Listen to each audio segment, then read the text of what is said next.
Эфирде заман саатлерде 12:30 Жұма күні епіңіз үшін қайырлы олсын. Студияда сілерімен Шевкет Аматулаев селямлайым. Меджлис ясақ етілігі бойынша махкеме топлашығы башланды. Темсалже органы екі адвокат тақдим еті Джемил Темишев и Эмиль Курбединов.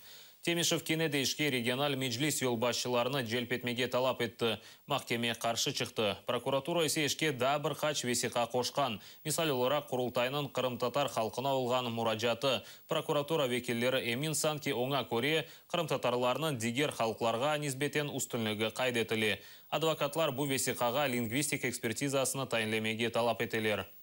Бұне берабер Меджлис темсілжелері ішке тамыр халқынен бағылы Бірлешкен Миллетлер Тешкілияты қабыл еткен резолюцияларны қошылмасыны талап етелер. Олар Қырым-Татарлар ярымаданын тамыр халқы олғанны избатлай. Тапсилатлы жа ақшамки яйларымыздан огрене білесіңіз.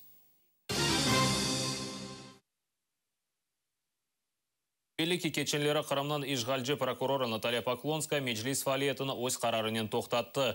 Оның фікіріне көре Санки Меджлис рейсі ве азалары Русия территориясына идея етелер. Бұне берабер Поклонская білдіргеніне көре қарарыны Санки Қырым-Татар халқыны лидерлерден қорчаламақ үшін қабыл еткен. Сегодня председателем Меджлиса крымско-татарского народа, другими его лидерами, членами и руководителями продолжаются мероприятия, посягающие на территориальную целостность Российской Федерации. Высказываются оскорбления, угрозы. Проводится работа по запугиванию крымско-татарского народа, которая активно освещается в средствах массовой информации и сети интернет. Поклонская қарар шығарған вақыт Меджлис лидерлері четелде еді. Олар Вильнюсте өткерілген Бұтын Дүния Қырым-Татар Конгрессінің ижра комитетінің топлашуында иштирак етеділер. Экспертлер Эминлер ишғалжы акиметі өз Рус махкемесінің қарарыны бекілемейіп, қорқу оғырында Қырым-Татарларға низбетен да бір басқы башлады. Украина халық депутатлары четелде өткерілеже көрушевлерде бұл суалыны көтермеге шандыралар. І можна розцінювати, до речі, такого роду рішення, як тиск на суд. Це початок, скоріше навіть продовження цієї чергової хвилі репресій щодо кримських татар. В Україні, скажімо, невелике меню, як на це реагувати, але це потрібно робити. Ми будемо звертатись до міжнародних інституцій. Ми будемо піднімати це питання на найближчій сесії Парламентської асамблеї Ради Європи, яка почнеться цього понеділка, буквально через декілька днів.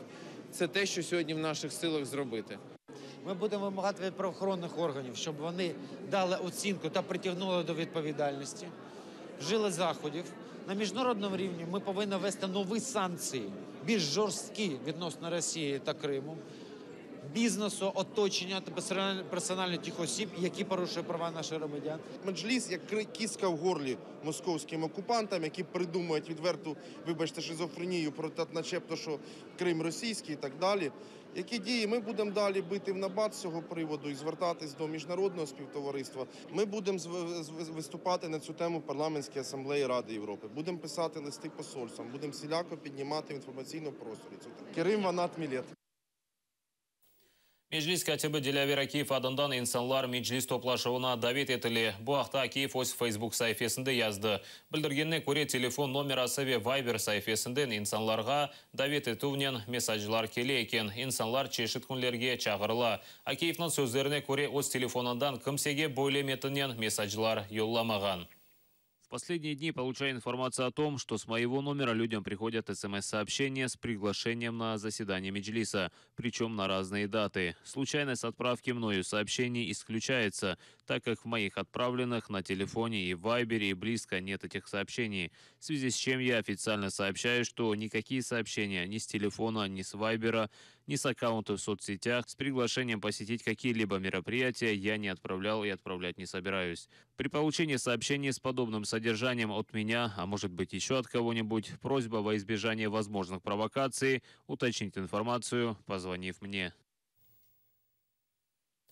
Түркия президенті Режеп Тайып Эрдоган ислам девлетлерінің Қырым-Татарларнен бірдемлік олмаға чағырды. Истанбулда дүнияның адалетлігі үшін бірлік ве бірдемлік мевзусына ислам ішбірлігі тешкілятының 13-ші саммиті кечті. Топлашуда Қырым-Татар халық лидерлері де иштирак етті. Мусульманские сообщества в разных частях света нуждаются в поддержке сильного мусульманского мира. Разве можно молчать, когда происходит оккупация Крыма? Наших братьев в Крыму преследуют и угнетают.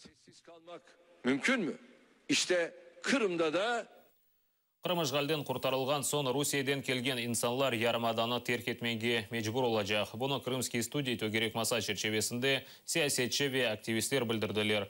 Бұны берабер топлашқанлар еминлер сербест олажақ ярымадада децентрализация өткерілмек керек. Шымды есе қытада талға акимиетіні тізмеге теклиф етелер.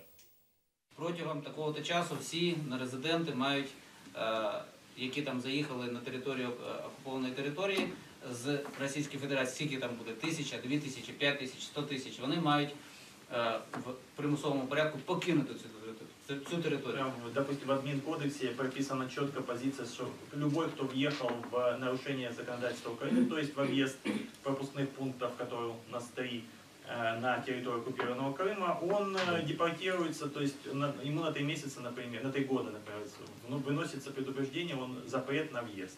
Уже, у нас это уже сейчас реализовано. Надо говорить о теневом правительстве Крыма. Не для того, чтобы сказать, вот это мое, я захватил, я первый, и больше никто сюда не подходите. Но, во-первых, оно мировой практикой 100 раз проверено. Формального, да? Да, вот каким-то таким, сначала общим таким, просто таким разговором, насколько эффективно, насколько... Но Польша же жила с теневым правительством, правительством в изгнании в Лондоне, находившимся сколько десятилетий. И оно свою роль играло, оно как бы снова и снова, опять же, поворачивало к польской проблеме, европейские институции и все остальное. Надо это делать, в том числе, опять же, для того, чтобы снова в повестку дня этот вопрос поднимать. Новоалексеевкада раба патлавы нәтижесінде яраланған 2 кіші генетист хастаханесінде болуна. Бірі жидді янықларнен дигері есе кемік сынықлары еле. Умумен 5 инсан яраланған еді. 39 яшында олған аяқ машинажы ажеле ярды машинасында еляк олды. Белеке Туневін Кундыз Новоалексеевка қасабасынан мерkezінде Жигули арабасы патлады. Араба парчалары тақменен 50 метрге атылған. Вақия қырымтатарлар чоқ зиярет еткен қавихане янында юз берді. Генетист район мемориетінің ел башысы білдіргенне көре, евелісі бақылған газ баллон патлавы версиясы таздықланмаған. Да бақылған версиялар арасында қысқа тұташу фияда патлав алеті ішке кетірілді.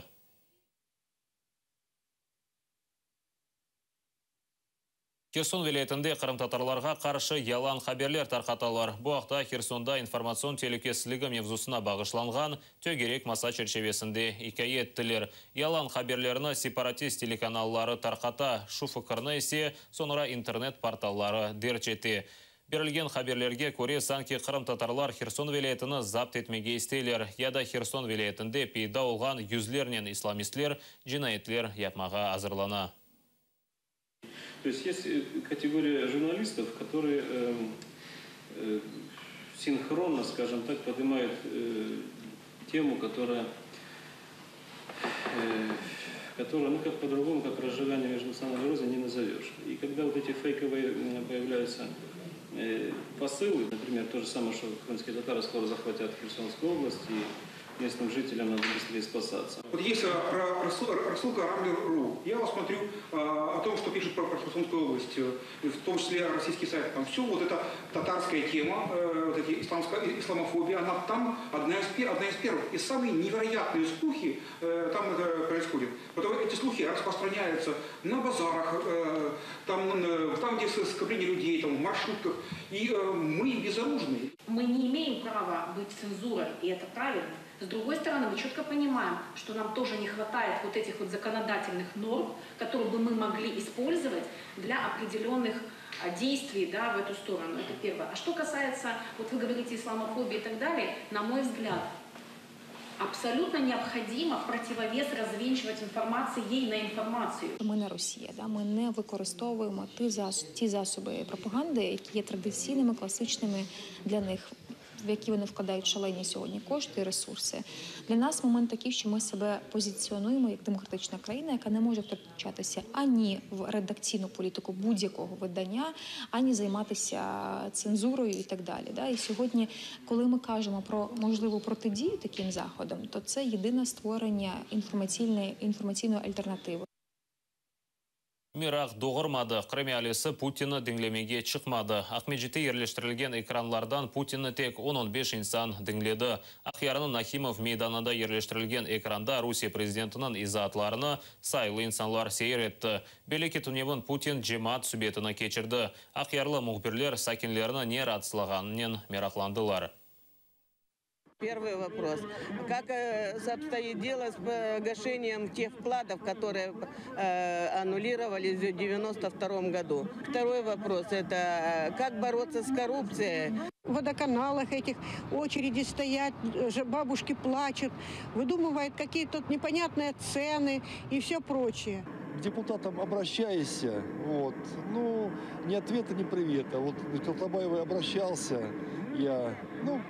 Когда в Севастополе придут российские банки? Сбербанк в первую очередь.